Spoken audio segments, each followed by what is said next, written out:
Let's talk about sadness and depression. Sadness اور depression دونوں different چیزیں ہیں، یہ ایک نہیں ہیں. سب سے پہلے تو یہ دیکھ لیتے ہیں کہ آپ اداس ہیں، سیڈ ہیں یا کلینکلی ڈپریسڈ ہیں. ہر انسان سیڈنس اداسی ایکسپیرینس کرتا ہے، لیکن ہر انسان کلینکلی ڈپریسڈ نہیں ہوتا. ہمارے اسی نگلیکٹ کی وجہ سے، اسی غفلت کی وجہ سے ہم کافی دفعہ سیریس کنڈیشنز کو ٹریٹمنٹ نہیں دے پاتے. اور دوسری طرف آپ اوور ریئیکٹ کرتے ہیں جب کوئی نارملی اداس ہوتا ہے. بچپن میں کہانی سنی تھی آپ نے کہ شیر آیا شیر آیا. ایک گاؤں میں ایک لڑکا ہوتا ہے، وہ روز آتا ہے اور چیختا ہے کہ شیر آیا شیر آیا، اور گاؤں کے لوگ وہاں اکٹھے ہو جاتے ہیں اور دیکھتے ہیں وہاں کوئی ہوتا ہی نہیں ہے. وہ ایک دفعہ کرتا ہے، 2 دفعہ کرتا ہے، جب تیسری دفعہ کرتا ہے تو پھر وہاں کوئی نہیں آتا کہ یہ بندہ پھر جھوٹ بول رہا ہوگا. وہ وہاں سچ میں شیر آ جاتا ہے. اب اس کہانی کو یہاں بھی اپلائی کر سکتے ہیں. ہم چھوٹی چھوٹی باتوں میں مذاق میں بول دیتے ہیں یار آئس کریم گر گئی، یار میں ڈپریس ہو گیا، یار میں فیل ہو گیا، یار میں ڈپریشن میں چلا گیا، یار وہ مجھے چھوڑ کے چلے گئی، یار میں ڈپریشن میں چلا گیا. اس سے ہوتا یہ ہے کہ ڈپریشن کی جو ایکچوئل ویلیو ہے وہ کم ہو گئی ہے، کیونکہ ہر بندہ یہی بول رہا ہے کہ میں ڈپریس ہوں میں ڈپریس ہوں. تو جو بندہ ایکچوئل میں ڈپریس ہے ہم اس کو ریکوگنائز نہیں کر پاتے، کیونکہ ہر بندہ ہی ہمیں ڈپریس لگ رہا ہے تو اس کی ٹریٹمنٹ نگلیکٹ ہو جاتی ہے. اس لیے ان دونوں میں ڈفرینس جاننا بہت ضروری ہے. جب آپ کو ان دونوں میں ڈفرینس پتہ ہوگا، آپ ریکوگنائز کر سکتے ہیں کہ کون جو ہے جس کو میڈیسن کی ضرورت ہے، سائیکالوجسٹ یا سائیکیٹرسٹ کی ضرورت ہے، اور کس کو نہیں. سیڈنس یا اداسی ایک نارمل ایموشن ہے. آپ خالی خالی فیل کر رہے ہوتے ہیں، آپ اداس فیل کر رہے ہوتے ہیں، آپ لوز فیل کرتے ہیں کسی چیز کی وجہ سے، لیکن آپ میں پھر بھی صلاحیت ہوتی ہے کہ آپ کچھ چیزوں میں خوشی محسوس کر پائیں. یوزولی یہ کسی وجہ سے ہوتی ہے، کسی چیز کا ریئیکشن ہوتا ہے. جاب چلے گئی آپ کی، فائنینشیل ایشو آ رہے ہیں، گھر میں لڑائیاں ہو رہی ہیں، پیسے نہیں ہیں آپ کے پاس، ریٹائر ہو گئے ہیں آپ، ایگزام میں فیل ہو گئے ہیں آپ. اگر کوئی بندہ اداس ہے، وہ تھوڑا بہت رو کے، کسی سے بات کر کے تھوڑا بہت بہتر محسوس کرتا ہے. سیڈنس وقت کے ساتھ ساتھ ختم ہو جاتی ہے، لیکن اگر یہ 2 ہفتے سے زیادہ رہے، کم نہ ہو اور بڑھ جائے، اور آپ اپنے نارمل کام واپس سے شروع نہ کر سکیں، یہ ڈپریشن کا سائن ہو سکتا ہے. ڈاکٹر کو جا کے دکھائیں آپ. سائیکولوجسٹ کافی سارے ٹیسٹ رن کرے گا یہ دیکھنے کے لیے کہ آپ سیڈ ہیں یا ڈپریشن میں ہیں. جس طرح سیڈنس ایک ایموشن ہے، ڈپریشن ایک مینٹل النس ہے. اس میں آپ کو ہر وقت رونا آ رہا ہوتا ہے، خالی پن محسوس ہو رہا ہوتا ہے، اداسی ہو رہی ہوتی ہے، ہر چیز سے نا امیدی ہوتی ہے، کسی بھی قسم کا کام کرنے میں کوئی انٹرسٹ نہیں ہوتا، خوشی نہیں ہوتی آپ کو، آپ کی نیند ڈسٹرب ہو جاتی ہے، یا تو آپ بہت سو رہے ہوتے ہیں یا بالکل نہیں سو رہے ہوتے، ہر وقت تھکے رہتے ہیں اور کوئی انرجی نہیں ہوتی کسی بھی قسم کا کام کرنے کے لیے. ڈائٹ آپ کی ڈسٹرب ہو جاتی ہے، یا تو آپ بہت کھا رہے ہوتے ہیں یا آپ بالکل نہیں کھا رہے ہوتے، اپنے آپ کو قصوروار ٹھہرانا شروع کر دیتے ہیں، ہر وقت بالکل بیکار محسوس کرتے ہیں، آپ کنسنٹریٹ نہیں کر پاتے کسی چیز پر، ہر وقت سوسائڈل تھاٹس آ رہے ہوتے ہیں، خودکشی کے تھاٹس آ رہے ہوتے ہیں، عجیب ہر وقت کہیں نہ کہیں درد ہو رہا ہوتا ہے، آپ کے بیک ایک ہو رہا ہوتا ہے، ہیڈ ایک ہو رہا ہوتا ہے، کچھ پتہ نہیں چل رہا ہوتا ہے کہ ہو کیا رہا ہے. اور جو لوگ ڈپریس ہوتے ہیں وہ ایسے کر کے اس میں سے نکل نہیں سکتے اس طرح سیڈنس سے نکل سکتے ہیں. فیل ہو گئے، چلو یار باہر جاتے ہیں، مووی دیکھتے ہیں، کھانا کھاتے ہیں تو بہتر محسوس کریں گے. یہ نہیں ہوتا ڈپریشن میں. ڈپریشن ایک بہت کمپلیکس مینٹل النس ہے جو بہت سارے فیکٹرز مل کے کرتے ہیں. کازز کیا کیا ہو سکتے ہیں ڈپریشن کے؟ First one, family history. اگر پیرنٹس میں ہے تو رسک انکریز ہو جاتا ہے کہ بچوں میں بھی ہو. کچھ ایسی جینز بھی آئیڈینٹیفائی ہوئی ہیں جو اس کا رسک انکریز کرتی ہیں.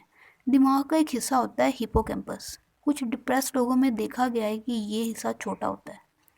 کچھ دوائیاں بھی ہیں جو اس کا رسک انکریز کرتی ہیں، جیسے کہ anti acne drugs, anti obesity drugs, anti viral drugs, corticosteroids.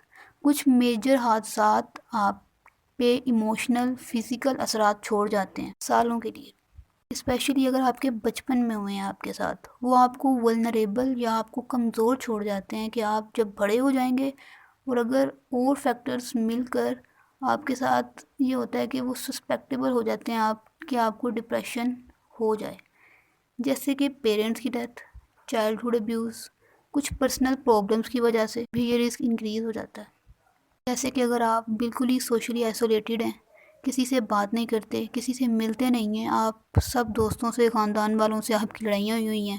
جیسے ہی آپ سٹریس میں آتے ہیں نا، آپ کے کچھ ہارمونز اوپر نیچے ہوتے ہیں، باڈی میں کچھ چینجز آتی ہیں، لیکن تھوڑی دیر بعد وہ نارمل ہو جاتے ہیں. لیکن اگر آپ ہر وقت سٹریسڈ ہیں، کانسٹنٹ کرونک سٹریس ہے آپ کے اندر، تو آپ کے اندر جو چینجز آ رہی ہیں بہت لمبے عرصے تک ان کے اثرات باڈی پہ اور دماغ میں رہیں گے. اچھا، PTSD کا نام سنا ہے آپ نے؟ پوسٹ ٹرومیٹک سٹریس ڈس آرڈر. یہ کسی میجر ٹراما کے بعد ہوتا ہے. آپ جنگ سے واپس آئے ہیں، آپ نے بہت سارے لوگ مرے ہوئے دیکھے ہیں. یہ پریگنینسی کے بعد بھی ہوتا ہے. یا کسی کو آپ نے مرے ہوئے دیکھا ہے اس کے بعد بھی ہوتا ہے، کہ بہت قریبی کی ڈیتھ ہو گئی ہے اس کے بعد بھی ہوتا ہے. لیکن پاکستانیوں میں نا post traumatic stress dis order کی بجائے نا present traumatic stress dis order ہوتا ہے. یہ خود بنایا میں نے پڑھا تھا کافی دیر پہلے. تو صبح اٹھتے ہیں، نہانے جاتے ہیں، پانی نہیں آ رہا، اوپر جا کے بیٹھتے ہیں ناشتہ کرنے کے لیے، بجلی نہیں آ رہی ہوتی، کام پہ جاتے ہیں، ٹریفک میں پھنس گئے، موٹر سائیکل والا ادھر سے آ رہا ہے، گاڑی والا سامنے سے آ رہا ہے، ٹرک والا اوپر سے آ رہا ہے، ہیلی کاپٹر آپ کے اوپر لینڈ کر رہا ہے، تھوڑی دیر اور پھنسے رہے، موبائل آپ کا چلا گیا. پھر پہنچنے کے بعد الگ سو مسئلے. اب آپ گھر واپس آ رہے ہیں، اگر آپ رستے میں کڈنیپ نہیں ہوئے، آپ خیر و عافیت سے گھر پہنچ گئے، آپ نے ٹی وی آن کیا، ایک مال کے سامنے بام بلاسٹ، 15 لوگ زخمی. ہر وقت سٹریس، ہر وقت سٹریس. انسانوں کی لائف میں پہلے ہی بہت سٹریس ہے، اوپر سے یہ ایکسٹرا. اب آ جائیں سلوشنز پہ. سب سے پہلی بات، ریکوگنائز اور انڈرسٹینڈ کریں سیڈنس اور ڈپریشن کا فرق. یہ جو ورڈز ہیں ان کو مور رسپانسبلٹی کے ساتھ یوز کریں. بات بات پر یوز نہیں کریں یار میں ڈپریشن میں جا رہا ہوں، یار میں ڈپریشن میں جا رہا ہوں. دوسری کام کی بات، لوگوں کا مذاق اڑانا بند کریں پلیز. تھوڑی جاہلیت ہم سب کو مل کے کم کرنی پڑے گی اس معاملے میں. ہمارے ہاں صرف 2 قسم کے لوگ ہیں، یا نارمل یا پاگل ہیں، کوئی بیچ میں نہیں آتا. تھوڑی سی کسی نے کوئی سیڈنس والی بات کر دی، یہ پاگل ہے. ذرا سا کوئی آئسولیٹ ہو گیا، یہ پاگل ہے. ذرا سی کسی میں کوئی مینٹل النس آ گئی، یہ پاگل ہے. تمیز بھی رکھیں، رسپیکٹ بھی رکھیں اور اویئرنیس بھی رکھیں. اس سے پرابلمس کو آپ بڑھا رہے ہیں، کم نہیں کر رہے. آپ کو سلوشن کا حصہ ہونا ہے، پرابلم کا نہیں. سلوشن کا یہ بھی حصہ ہے کہ جو بیچارے لوگ ڈپریشن میں ہیں ان کو آپ انٹیگریٹ کریں، ان کو اپنے ساتھ رکھیں، ان کی ہیلپ کریں، مذاق اڑائے بغیر، تاکہ ان کو لگے کہ یار یہ بندہ کیئر کرتا ہے. اور ایک اور بات، اپنی فلسفیاں مت جھاڑیں پلیز. سر میں درد ہو رہا ہے، دم کرانے چلے جاؤ. پیر میں درد ہو رہا ہے، پہلوان کے پاس چلے جاؤ. دل میں درد ہو رہا ہے، کارڈیولوجسٹ کے پاس چلے جاؤ. اگر مینٹل النس ہے، ڈپریشن میں جا رہے ہیں آپ، تو کائنڈلی سائیکیٹرسٹ یا سائیکولوجسٹ کے پاس جائیں. ہمارے ہاں پتہ ہے ہر بندہ ہی 1.5 ہوشیار ہے، ٹوٹکے ہی ختم نہیں ہوتے. یار دیکھو، انڈا لو، دھوپ میں کھڑے ہو جاؤ، اپنی ٹینٹ پہ لگاؤ، تھوڑی دیر بعد باہر نکل آئیں گے. سیریس سچویشن ہے یہ. آخری اور بہت امپورٹنٹ بات وہ یہ ہے کہ خود بھی سمجھیں اور دوسروں کو بھی سمجھائیں کہ یہ ایک مینٹل النس ہے. جس طرح ڈائبٹیز ہے، جس طرح ہارٹ ڈیزیز ہے، اسی طرح ڈپریشن ہے. ڈاکٹر کے پاس جانے میں کوئی شرم نہیں ہے، اس کے پاس سلوشن ہے. انکریج کریں لوگوں کو کہ وہ ڈاکٹر کے پاس جائیں، ان کا کام ہے اس کو ٹھیک کرنا. اور پلیز اس اسٹگما کو ختم کریں کہ جو سائیکولوجسٹ یا سائیکیٹرسٹ کے پاس جاتا ہے وہ پاگل ہوتا ہے. لوگ کیا کہیں گے کہ لاجک کی وجہ سے بہت سارے لوگ ٹریٹمنٹ نہیں لے پاتے. کیونکہ اگر آپ کسی کو یہ ریکمینڈ کریں گے کہ یار میرے خیال سے آپ کو سائیکولوجسٹ یا سائیکیٹرسٹ کو دکھانا چاہیے، تو وہ بھائی صاحب کہیں اوفینڈ نہ ہو جائیں کہ یہ مجھے پاگل سمجھ رہے ہیں. اور جو بندہ خود اس کنڈیشن میں ہے وہ اس لیے نہیں جائے گا کہ اگر مجھے وہاں کسی نے دیکھ لیا کہ میں سائیکولوجسٹ کے پاس جا رہا ہوں تو وہ سمجھیں گے کہ میں پاگل ہو گیا ہوں.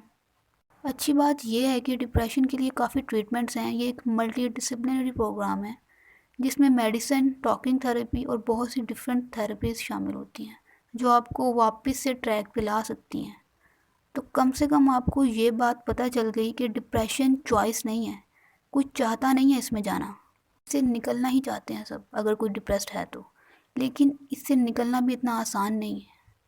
یہ ویڈیو جسٹ ایک اوور ویو ہے ڈپریشن کو ہائی لائٹ کرنے کے لیے، اس کی اویئرنیس کے لیے.